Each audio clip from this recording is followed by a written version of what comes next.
Dalam bacaan pertama, Musa mengingatkan orang Israel untuk membawa hasil pertama kepada Tuhan untuk bersyukur atas penuaian itu. Dengan cara ini mereka boleh mendekati Tuhan Allah mereka. Dan dalam bacaan yang kedua, Rasul Paulus mengajak umat di Roma untuk mengakui Tuhan baik dengan hati maupun dengan mulut.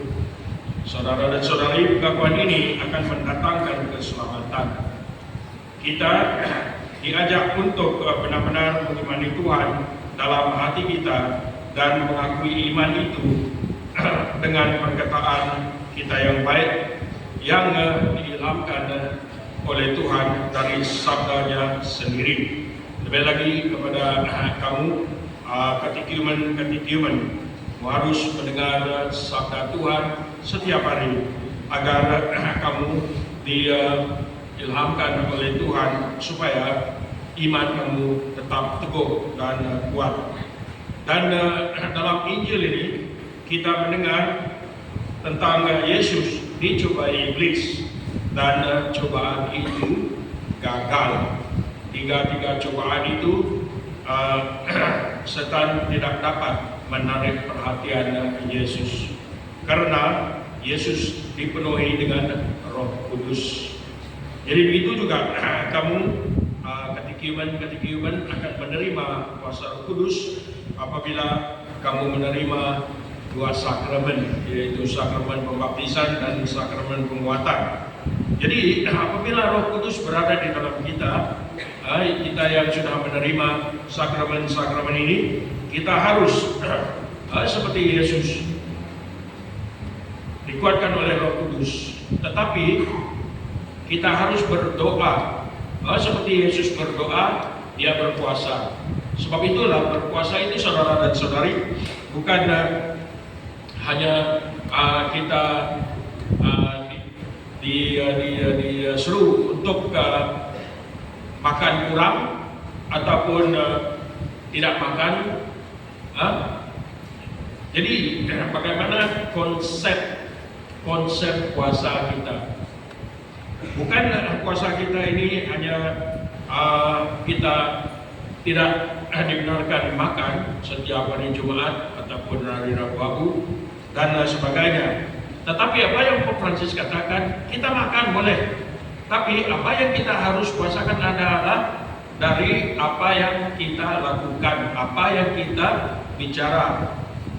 Sebab puasa ini adalah suatu yang kita kosongkan yang dari dalam ini.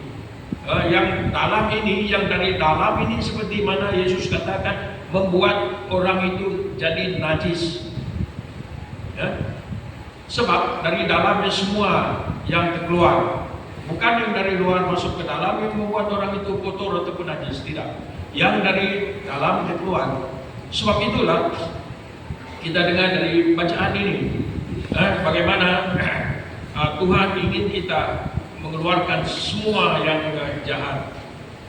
Kita kosongkan dia supaya apa yang baik masuk di dalamnya. Sebab itulah kita, saudara dan saudari, dapat menepikan ataupun menepiskan cobaan ini jika kita ingin seperti Tuhan Yesus. Sebab kita diajak untuk sentiasa teguh dalam iman agar kita boleh menghadapi cobaan dan godaan dengan hati yang tenang dan mampu mengatasinya dengan baik. Jadi apabila kita berpuasa, apa yang kita inginkan, itu yang kita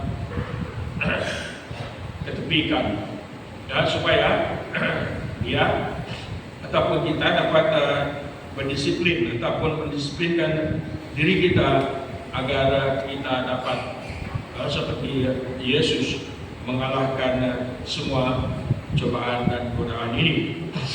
Dan jangan macam pula cerita Piramli, apabila mereka betapa sebelum mereka membuka tirai untuk belajar silat, saya rasa kalau kamu orang yang bersilat, kamu tahu apa yang saya kata. Ya, kamu disuruh untuk bertapa dulu, sama ada dekat kubur, di dalam gua, ataupun di dalam hutan sana, untuk mengujikan betapa kuat kau punya iman. Apabila sesuatu yang jatuh, pak, terus kamu terkejut. Apa yang dia kata? Cobaan.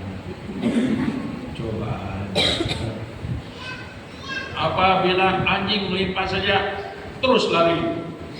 Nah, mana iman? Cobaan. Cobaan.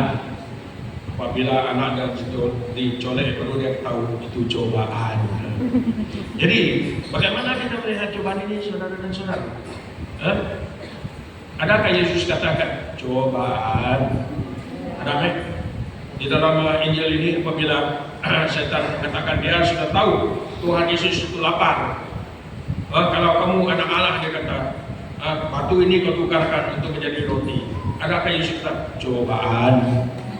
Adakah? Tidak ada. Apa yang Tuhan Yesus kata? Manusia hidup bukan hanya dengan roti saja, tetapi dengan butter, dengan menjerim, dengan kaya, apalagi dengan sausage, dengan apa lagi? Dengan nasi. Siapa yang makan nasi dengan mie? Itu kan tidak. Tuhan Yesus kata manusia hidup dengan firman dari Allah.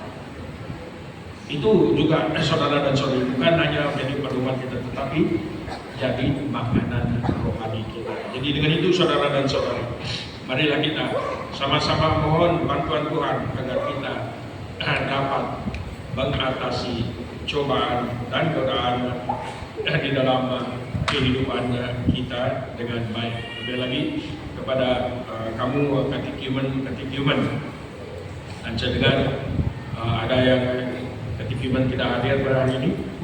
Ada nggak?